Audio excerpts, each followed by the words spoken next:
SSC পরীক্ষা দিতে যাবা এর আগে ম্যাথের প্রিপারেশনে যেই ভুলগুলা আসলে আমরা সবাই করি এবং যেই ভুলগুলো আসলে করা উচিত না, আজকে আমরা আলোচনা করব সেই সব কিছু নিয়ে। ঠিক আছে, প্রথমত এসএসসি পরীক্ষার আর বেশি দিন দেরি নাই। তোমরা যারা 27 ব্যাচের স্টুডেন্ট আছো, সো তোমাদের এই মুহূর্তে প্রিপারেশন হওয়া উচিত একদম টপ নচ, অর্থাৎ যেইটা অঙ্ক করতে দেওয়া হবে, যেই টাইপের করতে দেওয়া হবে, যেই ধরনের দেওয়া হবে, তোমার যেন অন্তত মেমোরিতে রিকল করে যে হ্যাঁ আমি এটা পারবো বা আমি এটা প্র্যাকটিস করলে হয়তো পারবো, কিন্তু এমন যেন না হয় যে তুমি পারতেছই না, মনেই করতে পারতেছো না এটা কোন চ্যাপ্টারের ম্যাথ, সূত্র মনে নাই, তাহলে কি হবে? তাহলে হবে না। এই লাস্ট স্টেজে এসে প্রিপারেশনের জন্য আমি বেশ কয়েকটা জিনিস বলবো যেগুলো ফলো করলে মোটামুটি তোর হচ্ছে এসএসসিতে ম্যাথে যেটা আমি আশা করি যে তোরা অবশ্যই এ প্লাস পাবি। ঠিক আছে, আশা করি অবশ্যই পাবি। আচ্ছা, এর আগে একটা কথা বলে নেই, সেটা হচ্ছে তোদের ম্যাথের জন্য দরকার হচ্ছে সবচেয়ে বড় কথা কম্প্যাক্ট ক্লাস, যেটা লাস্ট মোমেন্টে এসে দরকার। এখন বেসিক করে পড়ার সময় হচ্ছে চলে গেছে বলতে অ্যাকচুয়ালি চলে গেছে। এখন দরকার হচ্ছে এমন ক্লাসগুলা যেগুলো হচ্ছে ধর সূচকের একটা ক্লাস, লগারিদমের একটা ক্লাস, কিন্তু একটা ক্লাসেই সব কিছু তোকে পড়ানো হয়েছে। ঠিক আছে, নট ওয়ান শট, কিন্তু ওই একটা ক্লাসে সব কিছু ডিটেলস আলোচনা করছে। এর জন্য তুই দেখতে পারিস হচ্ছে আমাদের এলআরবি যেটা আছে, এই যে এলআরবি রাষ্ট্র রিভিশন প্রোগ্রাম যেটা বা রাষ্ট্র রিভিশন ব্যাচ যেটা বলিস, এইখানে ডিসকাউন্ট কুপন আছে, ইউজ করলে ডিসকাউন্ট পাবি, কোনো অসুবিধা নাই। তো আসি এখন মূল কথায়, যে ম্যাথ প্রিপারেশনের সময় আমরা আসলে কোন ভুলগুলা করি এবং কোন ভুলগুলো আমাদের এড়ানো উচিত। প্রথমে ম্যাথ শুধুমাত্র দেখে যাওয়া যাবে না। ঠিক আছে, যে আমরা অনেক সময় করি কি, যে ধর কোনো একটা চ্যাপ্টার নিয়ে বসছি ম্যাথের, এই যে ধর একটা ম্যাথের চ্যাপ্টার 1 2 3 4 করে ম্যাথ আছে, আমরা জাস্ট ম্যাথগুলো দেখি আর উল্টাই। হ্যাঁ, আর উল্টানো তো না, আমার দেখে মনে হয় যে হ্যাঁ এটা তো পারবো, অর্ধেক ম্যাথ করার পর আর এটা তো পারবো, এরকম করি সবাই। তো এইটার ফলে যা হয় যে এক্সাম হলে যখন যাবি এরকম করে, যে এক্সাম হলে যায় এর পরে ওই ম্যাথটা আর করতে পারবি না।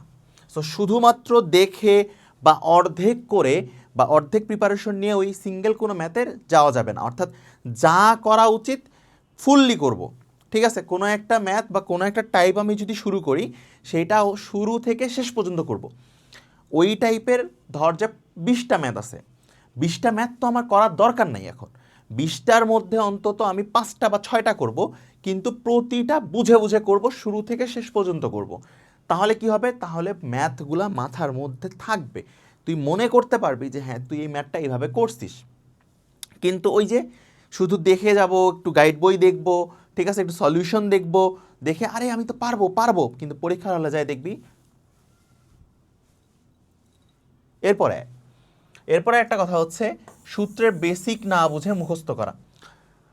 সূত্রের বেসিক বলতে, যে ধর আমি ত্রিকোণমিতির কোন সূত্রটা কোথায় ব্যবহার করব, বা সাইন হইলে কি হয়, কস হইলেই বা কি হয়, বা টেন হইলে কি হয়, বা sine square plus cos square কেন 1, এই যে জিনিসগুলো তুই যদি না জেনে খালি মুখস্থই করতে থাকিস, তাহলে লাভের লাভ কি হবে?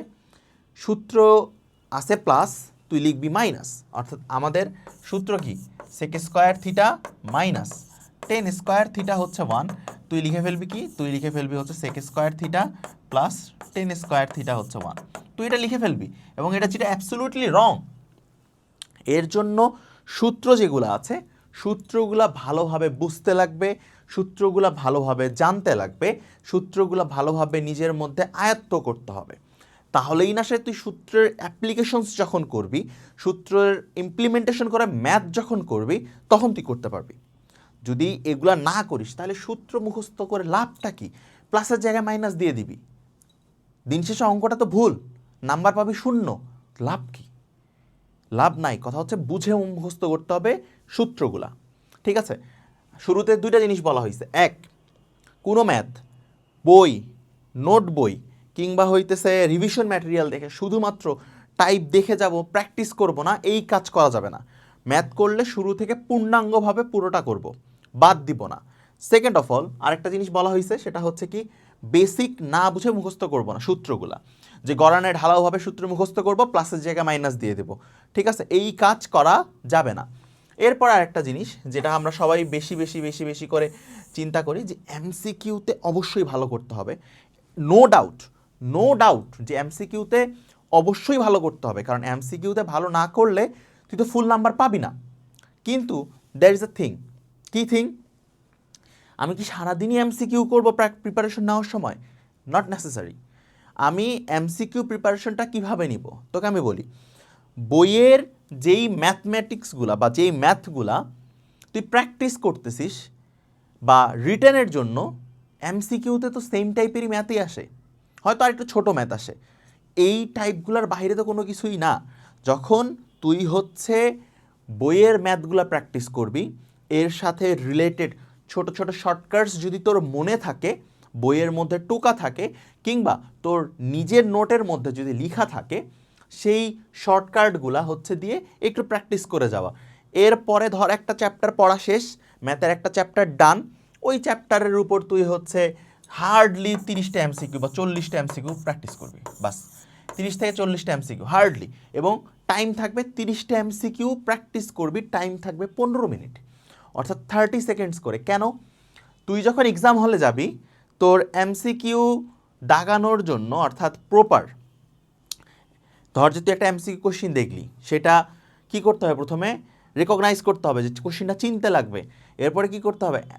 এটা হয়ে অ্যানালাইসিস করতে হবে, এরপর সলভ করতে হবে, তারপর দেখাইতে হবে। এই সবগুলোর জন্য you will just have 1 minute. কিন্তু বাসায় যখন তুই প্র্যাকটিসটা করবি, তুই অবশ্যই অর্ধেক সময় প্র্যাকটিস করার চেষ্টা করবি। যে 30 মিনিটের যদি হয়, তুই 15 মিনিটে করবি, 15 মিনিট না হলে 16 মিনিটে হোক। কিন্তু এই যে ফাস্ট করার ক্যাপাবিলিটিস, এই যে ফাস্ট তুই ম্যাথ করতে পারিস, এমসিকিউ দাগাইতে পারিস, ইটস মানে মনে কর যে ব্লেসিং ফর ইউ, এটা তোর জন্য আশীর্বাদ হয়ে আসবে। ঠিক আছে, পরীক্ষায় কোনো একটা ম্যাথ বা কোনো একটা এমসিকিউ তুই যদি না পারিস, okay fine, let it be skipped, কিন্তু মেজরিটি তো দেখাই ফেলতে পারবি। এর জন্য শুধু শুধু এমসিকিউর পিছনে অনেক বেশি সময় দেওয়া দরকার নাই। আমরা যখন ম্যাথ করব, ম্যাথের চ্যাপ্টার শেষ হবে, সেই চ্যাপ্টারের এমসিকিউগুলো প্র্যাকটিস করব, সেটা বেশি না, hardly 40, not less than 30 practice করব, করে পরের চ্যাপ্টারে শিফট করে ফেলবো। ঠিক আছে, এরপরে দেখ, কঠিন ম্যাথ যেগুলো আছে সেগুলো জাস্ট একবারই না করা। এর কারণ হচ্ছে, আমি বললাম যে শুরুর দিকে আমরা যে ম্যাথগুলো করছি সেগুলো শুরু থেকে প্রপারলি সব কিছু করছি, কিন্তু কিন্তু দ্যার ইজ আ থিং, আমরা কঠিন ম্যাথের ক্ষেত্রেও যদি সেম জিনিস অ্যাপ্লাই করি, it will not be feasible, এটা হইতেছে বাস্তবসম্মত হবে না। এর কারণ হচ্ছে, তুই যখন কোন কঠিন ম্যাথ দেখবি, ওই ম্যাথটা আরেকটু প্যাঁচাই দিতে পারে, তুই বুঝতে পারতেছিস। বিশেষ করে ঘন জ্যামিতির ম্যাথগুলো আছে, তারপর হচ্ছে সূচক লগারিদমের ম্যাথগুলো আছে, একবার প্র্যাকটিস করে গেলি, পরীক্ষার হলে গিয়ে ওইটা করতে পারবি না, ওইটা তোর মনে আসবে না।